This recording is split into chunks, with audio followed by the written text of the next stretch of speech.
말씀 우리 함께 봉독하도록 하겠습니다. 열왕기하 6장 8절에서부터 23절 말씀까지 우리 함께 교독으로 말씀을 봉독하도록 하겠습니다. 8절입니다.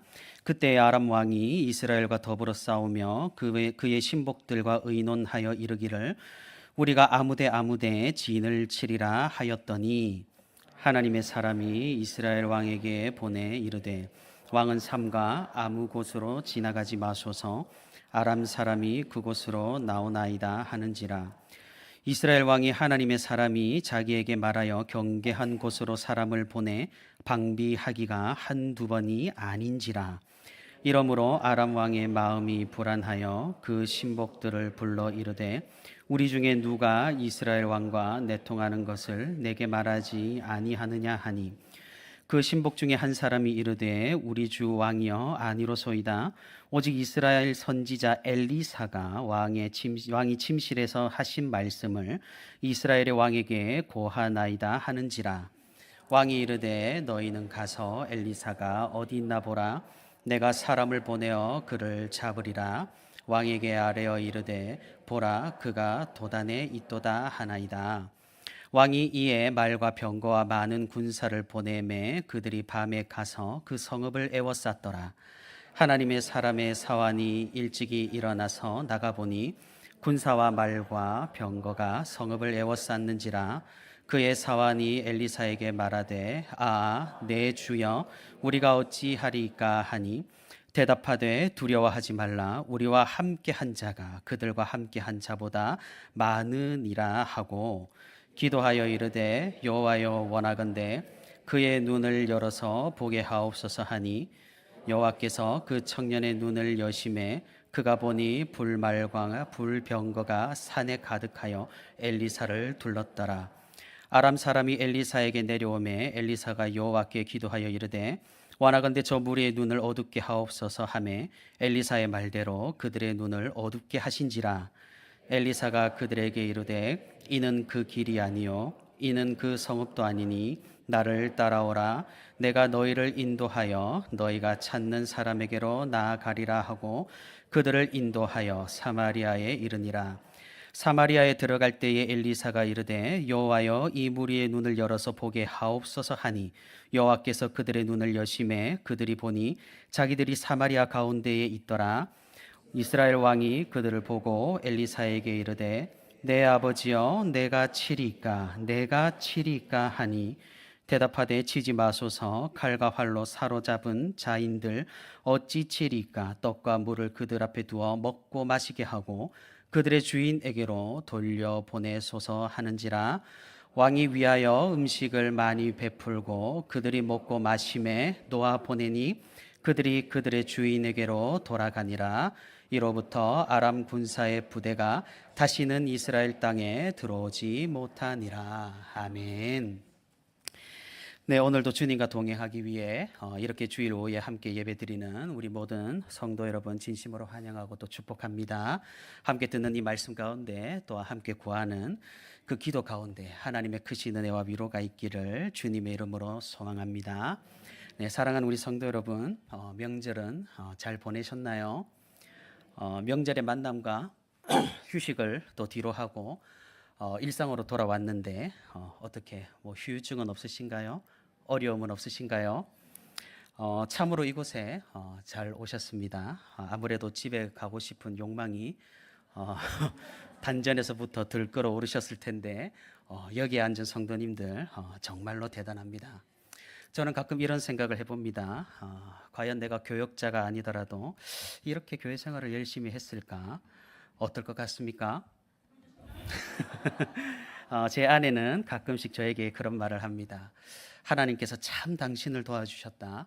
자칫 썬데이 크리스천이 될 뻔한 당신을 교역자로 부르셔서 교회 생활을 열심히 하게 하셨다. 그러니 절대로 목사를 그만두면 안 된다라고 이렇게 말을 합니다. 참 이게 칭찬인지 응원인지 욕인지 구분이 어렵습니다만 저도 다행이라고 생각은 합니다. 그러니 지금 이 시기에 또 이 시간에 이 자리에 앉은 우리 성도 여러분들을 저는 정말로 칭찬합니다. 귀한 걸음을 한 오늘도 말씀으로 위로받고 또 말씀으로 은혜를 입는 그런 귀한 시간이 되기를 주님의 이름으로 소망합니다. 제가 합병을 하고 오후 예배 두 번째 설교입니다. 고민을 참 많이 했습니다. 오늘은 어떤 말씀을 전해야 할까? 아주 그냥 성경을 꿰뚫는 그런 신학적인 주제를 가지고 논리를 심도 있게 전개를 해볼까? 아니면 예수님의 비유 두 가지를 가지고 심도 있게 분석을 해서 시대 상황을 파헤쳐 볼까? 어떤 장로님께서 저에게 이런 말씀을 하시더군요. 합병을 하고 박 목사님 덕분에 모든 교육자들의 설교 시간이 전반적으로 길어진 것 같다고 말입니다. 네, 맞습니다. 그 점에 있어서 저는 여러분들께 죄송한 마음을 조금 가지고 있습니다. 아마 제가 앞서 그런 말했던 구성을 가지고 설교를 시작하면 굉장히 많은 분량이 나올 것 같았습니다. 하지만 그러기에는 지금 시기와 시간이 너무나 여러분들께 힘들 것 같다라는 생각을 했습니다. 그래서 오늘은 조금은 가볍지만 가볍지 않고 또 쉽지만 생각을 깊이 해볼 만한 그런 이야기를 우리 성도 여러분들과 나누어 보려고 합니다. 사랑하는 우리 원세로 교회 성도 여러분, 혹시 여러분께서는 여유가 있으신가요? 삶을 살아가는 그 여유가 말입니다. 여유가 좀 있는 삶을 살고 계신가요? 아마도 대다수 성도님들은 지금 미소를 짓고는 있지만 속으로는 아니요 를 크게 외치고 있을 것만 같습니다. 똑같은 질문을 저 자신에게 해봐도 마찬가지일 것 같습니다. 아니요, 제 삶은 별로 그렇게 여유롭지만은 않습니다. 이 질문은 관점에 따라서 많은 의미를 물어본다라고 저는 생각을 합니다. 물질적인 여유를 먼저 생각하는 분이 계실 겁니다. 그리고 체력적인 여유를 또 떠올리시는 분도 분명히 계실 겁니다. 시간적인 여유 또는 정신적인 여유 또는 영적인 여유, 신앙적인 여유. 우리가 생각하는 이 여유로움의 관점은 상당히 다양합니다. 오늘은 그런 세세한 구분을 하지 않고 조금은 총체적으로 전반적으로 우리 삶에 여유가 있는지를 여쭈어 보고자 합니다. 사실 현대인의 삶은 무서울 정도로 빡빡한 것 같습니다. 저는 지금 유치부와 청년부를 담당하고 있는데 이 현대인의 팍팍함을 사역 현장에서도 몸소 경험을 하고 있습니다. 우리 청년들 보시기 바랍니다. 정말 바쁘고 여유가 없고 그렇게 살아가고 있는 걸 볼 수 있습니다. 약속 시간 하나 잡기가 그렇게 힘이 듭니다. 물론 우선순위가 다른 그런 문제도 있기도 하겠지만 일단은 그들이 해야 할 것이 많고 또 준비해야 할 것이 많으니 마음의 여유가 없다라는 것이죠. 참으로 안타까운 것은 지금 이 청년의 시기에 자칫 무얼 하나라도 놓치기라도 하면 사회에서 도태가 되어버리는 것이 이제는 너무나 당연한 수순이 되어버렸습니다. 정말 이제는 우리 한국 사회가 예전과는 다르게 기회가 드물다라고 느껴지니까 말입니다. 그래서 조금만 주춤했다가는 원하고 목표하는 바에서 멀어지기 쉬워졌다라는 것이죠. 그러니 우리 청년들에게 당장 무슨 여유가 있겠습니까? 얼마나 여유가 없으면 요즘의 청년들은 결혼도 포기하고 출산도 포기하고 연애도 포기하고 친구도 포기하고 만남도 포기를 해버리는 걸까요? 우리가 조금은 심각하게 들여다봐야 하는 그런 사회적인 문제입니다. 이런 의미에서 우리 교회 청년들 정말 대단한 친구들이죠. 그런 사회적이고 시대적인 상황 속에서도 우리 하나님을 잊지 않고 교회에 모여서 동력하기를 자처하는 친구들이기 때문입니다. 교회 학교에서 교사로 봉사하고 찬양팀으로 또 청년부 임원으로 목장으로 함께 청년부를 이루기에 수고를 아끼지 않습니다. 근데 그렇다 보니 교회 다니는 청년들은 훨씬 더 여유가 없는 것 같습니다. 학교 생활에, 취업 준비에, 아르바이트에, 친구들과 관계에, 거기에 교회 생활까지. 참 이런 상황 속에서 힘들어하는 청년들의 푸념을 저는 어렵지 않게 들을 수가 있다라는 겁니다. 유치부 사역을 하면서도 아이를 둔 부모의 수고를 또한 볼 수가 있습니다. 이건 역시 현대인의 비극이라면 비극일까요? 이제는 공동체가 아이를 책임져주는 그런 시대가 완전히 끝나버렸습니다. 부모가 모든 것을 책임지고 모든 상황을 감시해야 하고 모든 시간을 보호해야 하는 그런 시대가 왔다라는 말입니다. 개인화, 핵가족화, 포스트 코로나, 방관적인 사회가 지금의 모습을 만들어낸 듯합니다. 그러다 보니 부모님들이 죽어납니다. 조부모께서 그나마 도와주시면 정말로 다행이고, 또는 재정적인 여유가 있어 다른 분을 고용할 수 있다면 더할 나위 없는 다행이겠지만, 그렇지 못한 가정은 모든 것을 그 두 부모가 감당해야 하는 극한의 상황을 마주하게 되는 겁니다. 그러다 보니 우리 부모님들을 살펴보면 여유가 없습니다. 먹고 살기 위해 일을 해야 하고 그와 동시에 아이들을 봐야 하고, 이런 상황에서 신앙을 지킨다라는 것은 정말이지 당연하게도 뒷전이 될 수밖에 없을 것만 같습니다. 왜냐하면 사람의 체력과 정신에는 분명한 한계가 있고, 한계에 도달한 사람은 언젠가는 터져버리기 마련이니까 말입니다. 그런데 이런 상황에서도 유치부에 나오고 또 유치부 교사에 또 도와주시는 부모님들이 정말로 대단하다라는 겁니다. 하지만 그 이면에는, 그 대단한 이면에는 차마 시원하게 쏟아버릴 수 없는 고충과 고뇌들이 분명히 존재한다라는 사실이죠. 현대인은 이토록 여유가 없습니다. 왜 이렇게 되었을까요?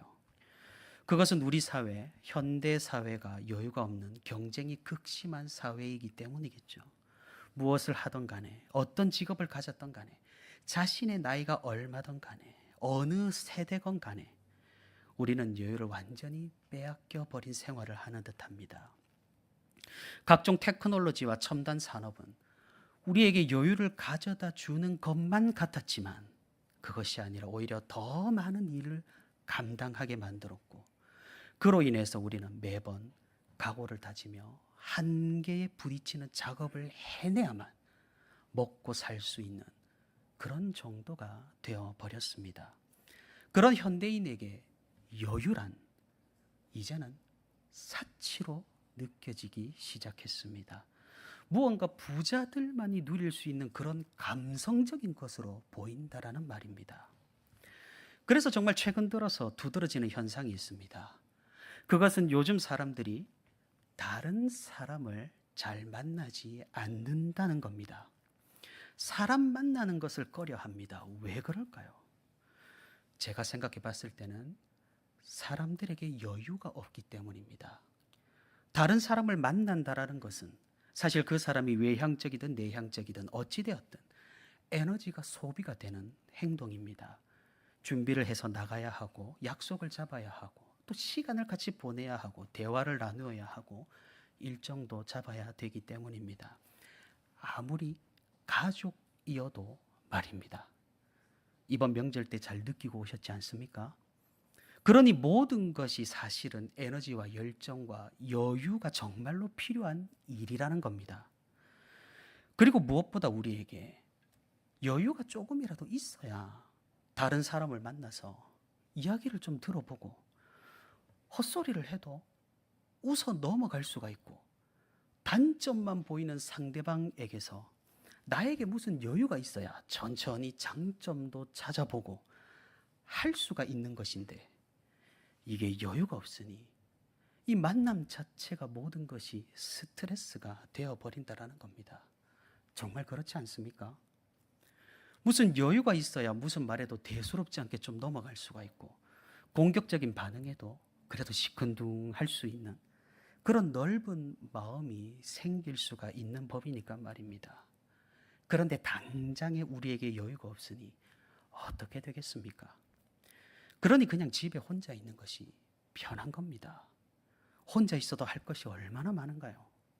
봐야 할 것도 많고 즐길 것도 많고, 피상적이고 비즈니스적인 만남도 온라인으로 가볍게 할 수 있는 그런 세상에서 혼자도 전혀 외롭지가 않다라는 겁니다.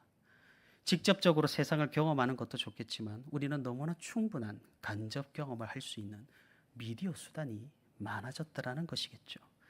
그러다 보니 이제 사람들이 다른 사람 만나는 것을 거리끼기 시작을 한 겁니다. 사실 우리가 이제 목장 모임을 시작했지만 그럼에도 우리에게 기대보다는 부담이 느껴지고 설렘보다는 불안이 생기는 이유가 무엇일까요? 저는 결코 다르지 않다라고 봅니다. 성격이니 성향이니 됨됨이니 신앙이니 뭐 그런 부분도 없잖아 있겠지만 가장 근본적인 이유는 우리에게 여유가 없기 때문입니다. 나의 소중한 시간을 거기에 쏟을 여유가 없기 때문입니다. 우리가 목장 모임을 조금은 꺼리는 이유, 다른 사람을 만나기를 달가워하지 않는 이유 중 가장 큰 이유가 바로 여유가 없기 때문입니다. 아니 생각해 보면 그렇지 않습니까? 시간이 많고 여유가 있고 마음이 평화로울 때 운전을 하면은 어떻습니까? 상대방 차가 무슨 난리를 쳐도 우리는 아주 웃으며 그래 바쁜가 보네. 어이구 어제 출발하시지 그랬어요 하고 우리는 아주 태평하게 그렇게 넘길 수 있습니다. 그런데 우리가 한시가 급하고 전혀 여유가 없고 뭔가 좋지 않은 일이 있을 때는 어떻게 됩니까? 바로 욕부터 나오기가 쉽다라는 말입니다. 그러니 이게 우리 현대인에게는 이 여유가 없음, 압박을 받는 상황이 만성이 되어 버렸다라는 것이죠. 먹고 살기 바빠서 무언가 해결을 해야 해서 뒤처지지 않기 위해서 하나라도 놓치기 싫어서 우리는 정말 여유 없이 바쁘게 살아간다라는 사실입니다. 사랑하는 성도 여러분, 그러다 보면 정말로 어느 순간 회의감이 들지 않던가요? 그렇게 바쁘게만 살다 보면 무언가 중요한 것을 놓치고 있다라는 느낌이 들지 않으시던가요? 지난 금요일 늦은 오후에 해질 무렵 하늘을 보신 분 혹시 있을까요? 가을을 맞은 날씨는 하늘을 굉장히 높이 들여 올렸습니다. 당연히 저는 책상에 앉아 컴퓨터와 씨름하며 여러 가지 교회 일을 했습니다. 그러다 밖을 나가서 하늘을 한번 올려다봤는데 정말 하늘이 아름답더군요. 한쪽은 비단으로 수놓은 듯, 다른 한쪽은 솜털이 굴러가는 듯 경외감마저 그 하늘을 보며 들었습니다. 그런데 여유가 없으면 하늘을 올려다 보지도 못하는 게 현실입니다. 우리는 대체 어떻게 여유를 찾아볼 수가 있을까요? 우리는 대체 언제 하늘을 올려다 볼 수가 있을까요? 우리는 흔히 돈이 우리에게 여유를 찾아줄 것으로 생각합니다. 맞는 말입니다. 맞는 말입니다. 인터넷을 보니까 미국에서 20살의 어떤 청년이 몇 년 전에 파워볼 복권에 당첨이 되었다고 합니다. 굉장히 큰 파워볼 복권은 굉장히 큰 복권 사업이라서 수령액이 무려 4,800억 원을 수령을 했다고 합니다. 그래서 그 친구는 전용기를 사서 여행도 세계 여행을 다 다니고 부모님에게도 저기 미국의 대저택을 선물로 해드리고 또 농구를 좋아하는 친구라서 유명한 농구 선수들을 막 만나러 다니고 1년 동안 돈을 펑펑 쓰면서 이렇게 살았다고 합니다. 어떻게 되었을까요?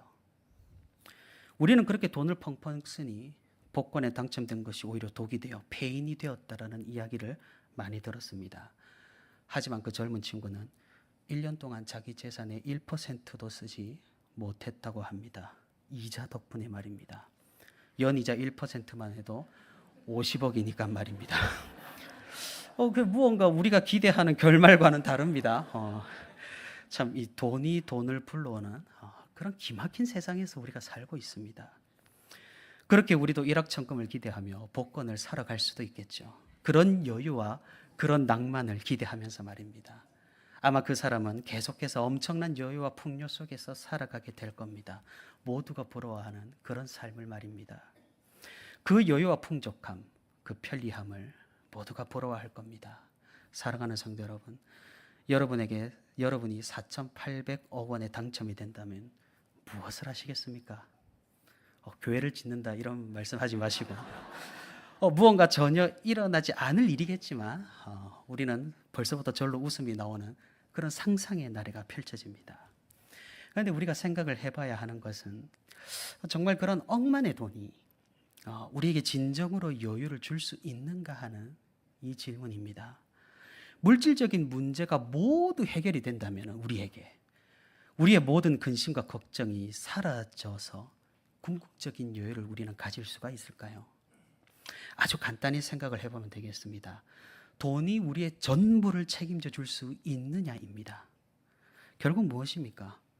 돈은 우리에게 많은 풍요와 여유를 가져다 줄 수는 있지만 우리의 모든 것을 책임져 주지 못한다는 것이 사실입니다. 우리는 언제 죽습니까? 돈이 있다면 많은 질병을 고칠 수가 있습니다.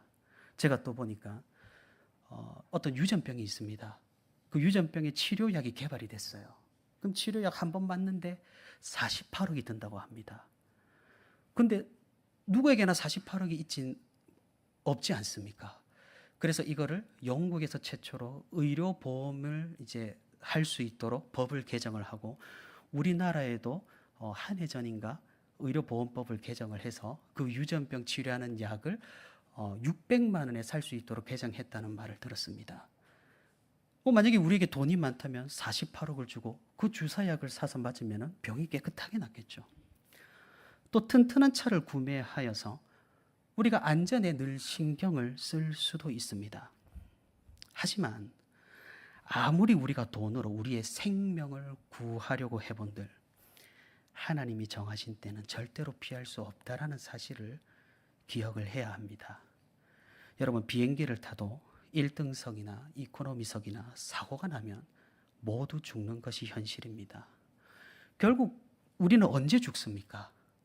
우리 옥경석 원로 목사님께서 자주 하셨던 말씀처럼 사람은 돈이 없어서 혹은 사고가 나서 혹은 질병이 나서 죽는 게 아닙니다. 하나님께서 부르시면 그날로 죽는 겁니다. 그러니 돈은 우리를 끝까지 책임져 주지를 못합니다. 이 말은 무엇입니까? 그것이 우리에게 궁극적인 여유를 주지 못한다라는 말입니다. 제가 많이 물어보는 질문입니다. 통장에 4,800억 원 있는 것이 더 좋을까요? 아니면 우리가 하나님의 자녀인 것이 더 좋을까요? 무엇이 우리에게 더 든든한가요? 편리함에서는 극단적인 차이가 날 수가 있겠지만 우리에게 궁극적으로 무엇이 더 중요할까요? 많은 장례식장을 가보지만 정말 죽고 나서 무엇을 가져갈 수가 있는가요? 아무것도 없습니다. 오직 믿음만이 남습니다. 그것만이 우리의 유산이 된다라는 사실입니다. 그러니 우리는 어디에서 여유를 찾아야 할까요? 누구에게 우리의 책임을 넘겨드려야 할까요? 심지어 우리의 죄악까지도 누구에게 넘겨야 하는 걸까요?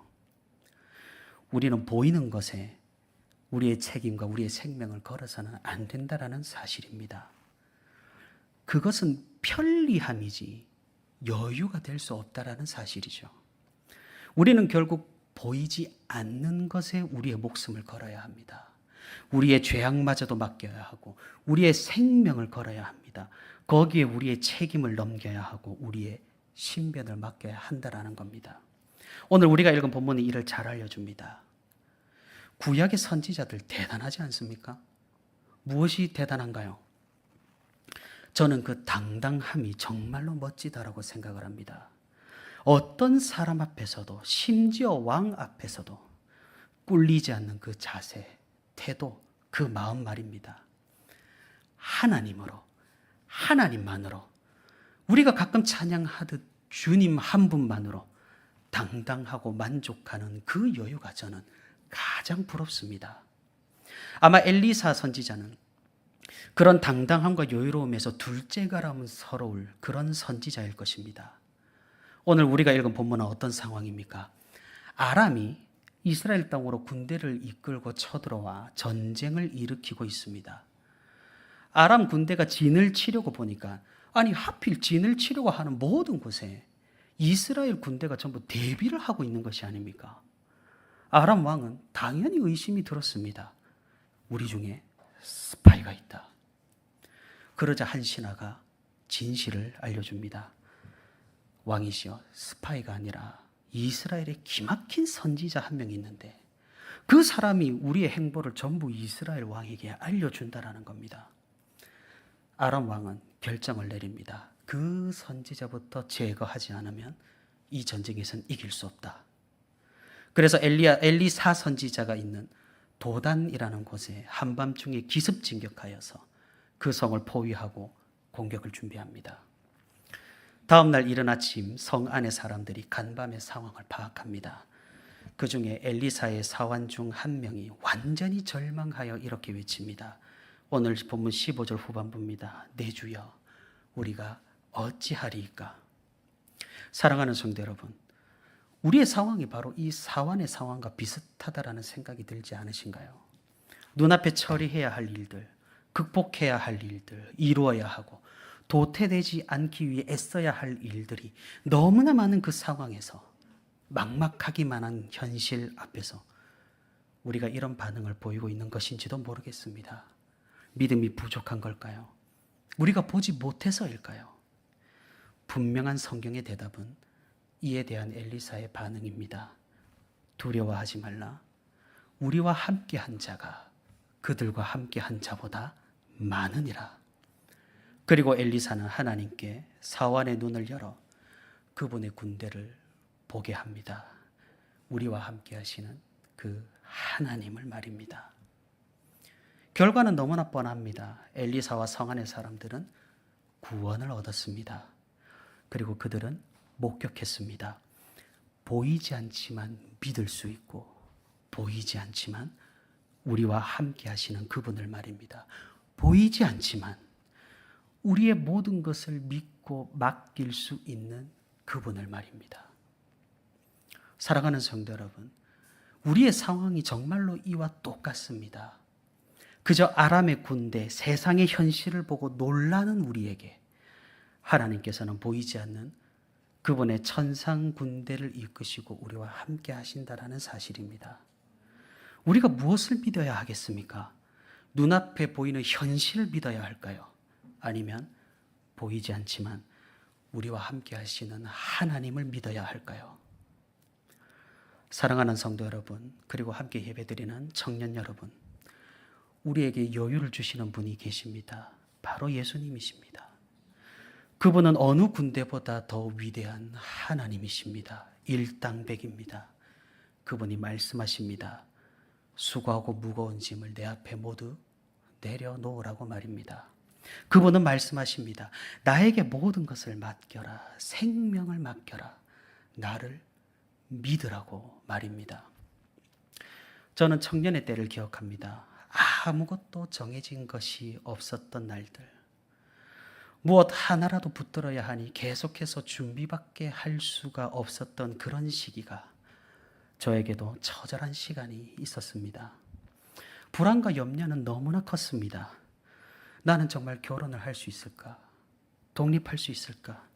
내가 가진 능력이 대체 뭘까? 취업을 할 수가 있을까? 다행히도 저를 구원해 준 아내 덕분에 저는 결혼도 하고 주님께서 인도해 주신 덕분에 이렇게 주님의 교회에서 사역을 할 수가 있습니다. 그럼 지금은 안정이 되었을까요? 사랑하는 성도 여러분, 인생은 매 순간 마찬가지더군요.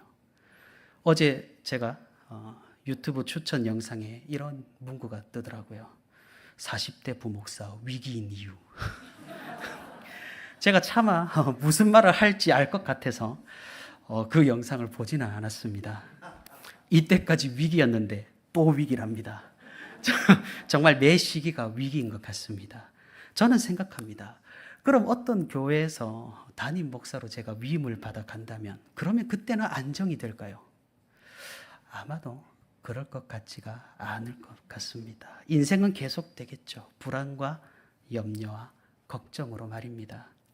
준비해야 할 것과 도태되지 않기 위한 힘겨운 싸움은 언제나 우리를 괴롭힐 것입니다. 이것은 무엇을 의미할까요? 우리의 불안과 걱정, 염려는 우리에게서 여유를 빼앗아 갑니다.